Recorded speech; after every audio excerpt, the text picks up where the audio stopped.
Ok, donc on a récupéré le bois pour le projet PinCab, c'est super, mais il suffit pas d'avoir du bois, il faut aussi avoir des bons plans.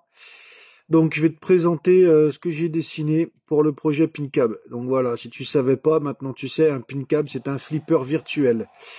Donc la première chose que tu remarques, c'est que ça a les dimensions d'un flipper, ça ressemble à un flipper et il y a tout d'un flipper. Donc la seule différence, c'est que au lieu d'avoir une table de jeu physique, on a une table de jeu virtuelle. Donc c'est composé d'un écran.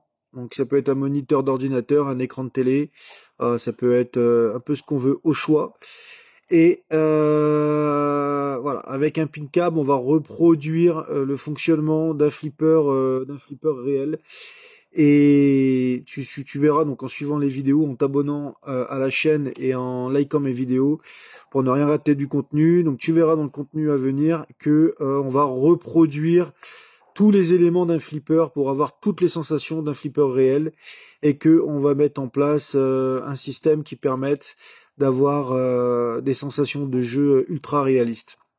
Donc c'est pas simplement un écran avec deux boutons, c'est une grosse technologie et bah tu vas découvrir tout ça au fur et à mesure des semaines et des mois qui va me prendre la réalisation de ce PinCab. Donc là dans cette vidéo ce que je vais te montrer c'est tous les éléments mécaniques qui composent le flipper pour partir d'une base.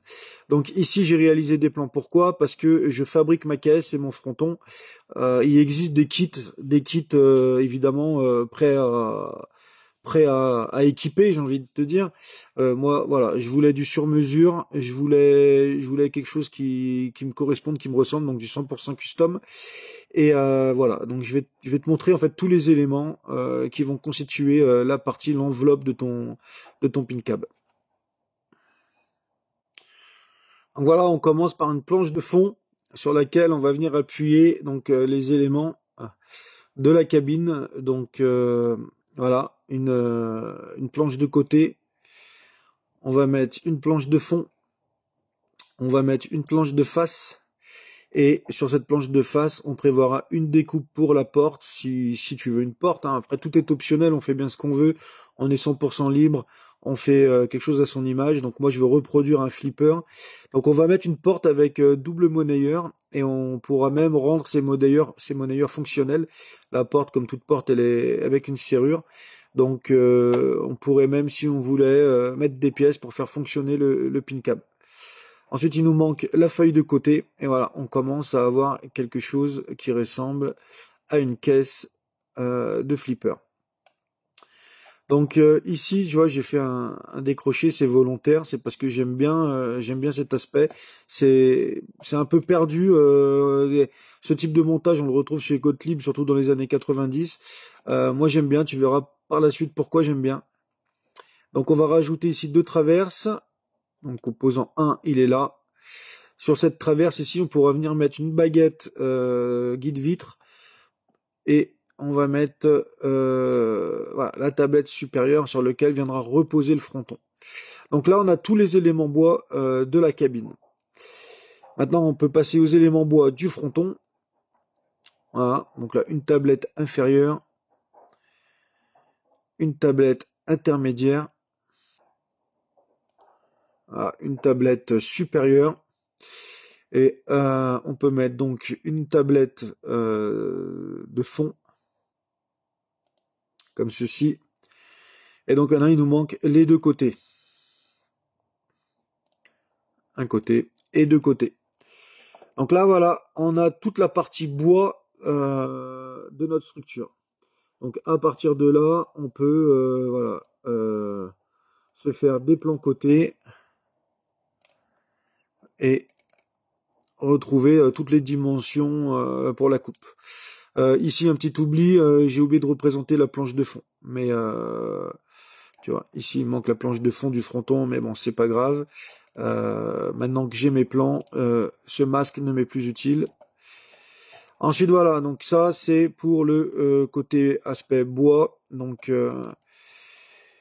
on va maintenant habiller le fronton. Donc, dans le fronton, on va avoir besoin de plusieurs choses. On va avoir besoin d'un écran back glace. Donc l'écran back glace, il est ici. Et notre écran back glace, comme tu peux le voir, hein, il y a du jeu autour. C'est comme si tu avais un écran posé sur une tablette. Donc nous, on veut quelque chose d'habillé. Donc on va rajouter un cerclage, voilà, qui vient tout de suite habiller, tu vois, sur les bords. C'est beaucoup plus joli. Ah, je dézoome pour que ce soit bien visible à la vidéo. Ensuite, il nous faut un deuxième écran, 15 pouces. Donc là, c'est un 32 pouces hein, dans mon projet. Ah oui, je vous ai pas dit. Donc l'écran, le playfield, donc la table de jeu sera un écran 42 pouces. Et l'écran back glace sera un 32 pouces. Et l'écran DMD que je vais afficher sera un écran 15 pouces. Donc ici, c'est là où on affiche les scores. Donc là, on est en full DMD. Hein. C'est par rapport à la dimension de l'écran et à la capacité de résolution. Donc là, on pourra afficher les scores ou des instructions de jeu, tout dépend des générations de tables de flipper. De chaque côté, ce que j'ai pas encore modélisé, il y aura un haut-parleur. Donc moi, j'ai choisi des haut-parleurs de voix, donc Medium et Tweeter. Et donc pour habiller tout ça, même traitement, hop, on affiche un panel qu'on vient encastrer. Je te montrerai à la suite de la vidéo comment je prévois l'encastrement de ce panel. Voilà, donc ici avec donc ce sera une découpe laser, ce sera du PMMA, donc une sorte de plastique, découpe laser format nid d'abeille. Voilà. Donc on commence à avoir quelque chose qui ressemble à un fronton. Maintenant, qu'est-ce qui nous manque pour que ce soit vraiment un fronton? Les finitions. Donc là, on est sur du bois brut, donc on va rajouter à tout ça des baguettes. Des baguettes qu'on appelle T-molding. Voilà. Donc une ici, voilà, et après sur les 3 tablettes. Ah, comme ceci. Et là, on a un fronton qui est complet. Ce que je t'ai pas montré, parce que je l'ai pas modélisé non plus, c'est que le fronton, ben, il peut basculer, hein, comme tout fronton de flipper. Et moi, je n'utiliserai pas les systèmes de charnière Stern qui viennent sur le côté, qui prennent énormément de place sur le design du côté et qui en plus peuvent potentiellement rayer. Non, j'ai choisi un système de charnière pivot, donc des charnières pivot qui est une ici et une ici. Voilà, qui permettent de venir basculer le fronton et avec un système de loquet derrière hein, classique. Ok, donc maintenant on va passer à l'élément cabine. Donc pour la cabine, donc la porte, je te la modélise pas, hein, c'était pas utile pour les plans de construction, bien que je la représenterai plus tard. Mais moi, ce qui m'intéressait, c'est de passer à l'étape supérieure, fabriquer la caisse. Donc, de quoi on va avoir besoin? Donc, on va avoir besoin, ici, on va avoir une vitre au-dessus de l'écran. Donc, il nous faut des guides vitres. Donc, on va mettre, les guides vitres. Voilà, un guide vitre à gauche. Donc, si tu veux voir en zoom ce que ça donne, voilà, c'est ça, c'est une baguette de plastique. Ça vient se loger dans une rainure que tu as fait sur ton bois. On va mettre la même de l'autre côté. Hein. Voilà, elle est apparue. Donc sa sœur jumelle. Et puis il nous en faut une au fond pour venir accueillir la vitre. Donc le guide vitreux du fond, il est là. Et à ça, donc maintenant on peut venir glisser sa feuille de verre. Donc le feuille de verre, je la fais apparaître. Voilà, on la voit ici, tu vois, si je la sélectionne, elle est bien là, mais elle est transparente. C'est pour ça que on ne voit que les arêtes. Pour le vitrage, 4 ou 5 mm. Après, tout dépend de la qualité de ton verre et de ton écran. Si tu as de la lumière au-dessus ou pas, il existe des verres anti-reflets. Moi, je sais que je les aime beaucoup, ces verres anti-reflets. Après, ça coûte un peu cher. Donc, un simple vitrage peut très bien faire l'affaire. Donc, à présent qu'on a mis nos guides vitres, on peut mettre les sides. Donc, c'est des parties métalliques qui vont venir protéger à la fois le guide vitre et à la fois le côté de la cabine. Donc, on en met un ici. Voilà, il est apparu. Donc il y en existe plein de sortes, hein, alu brossé, inox, sur mesure, découpe laser, voilà, peu importe. Donc moi je l'ai représenté en noir. On va mettre le side rail de l'autre côté. Et alors ce qu'on ne trouve pas, parce qu'effectivement maintenant les frontons descendent assez bas, donc pas forcément d'utilité. Mais tu vois, ce genre de baguette, moi il m'en faudrait une ici pour le coup. Donc voilà, c'est quelque chose qu'il faudra que je prévoie. que j'ai déjà dessiné. Voilà, donc je la représente ici. Alors, je l'avais mis en alu brossé, mais il faudrait que je la mette de la même couleur que les autres pour bien faire. Alors, attends, je décale pour que tu vois bien. Voilà. Ici, voilà. Donc là, c'est la baguette qui vient recouvrir le plastique du guide vitre qui est en fond de cabine. Alors, qu'est-ce qui va nous manquer ici, là, pour verrouiller? Il va nous manquer un lock bar. Donc, le lock bar, bah, tu as deux parties. Hein. Tu as la partie intérieure et tu as la partie extérieure. Donc, la partie intérieure, c'est ce qui va venir verrouiller. Je ne l'ai pas modélisé, donc je vais pas te la faire afficher. Par contre, j'ai représenté un semblant de lock bar parce qu'on n'est pas sur la reproduction fidèle d'un lock bar. Mais l'idée, elle est ainsi. Hein. Voilà. C'est quelque chose qui vient recouvrir devant où tu t'appuies et voilà. Donc il faut que ce soit quelque chose de costaud.